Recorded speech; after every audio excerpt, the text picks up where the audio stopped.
السلام علیکم life changer. ہمارا آج کا ٹاپک ہے خواب۔ دوستو، خواب انسانی دماغ کی وہ سرگرمی ہے جس کو وہ نیند کی حالت میں جاری رکھتا ہے۔ اگر آپ اپنے ذہن کو سارا دن کسی کام میں مشغول رکھیں تو رات کے وقت وہی چیز خواب میں آپ کے سامنے آئے گی۔ تاریخ کی بہت سی ایجادات خواب کے ذریعے ظہور میں آئی ہیں۔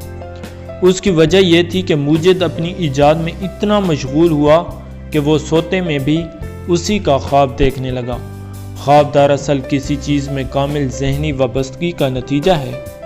ایسے آدمی کے عمل کی مدت 13 گھنٹے کی بجائے 24 گھنٹے ہو جاتی ہے۔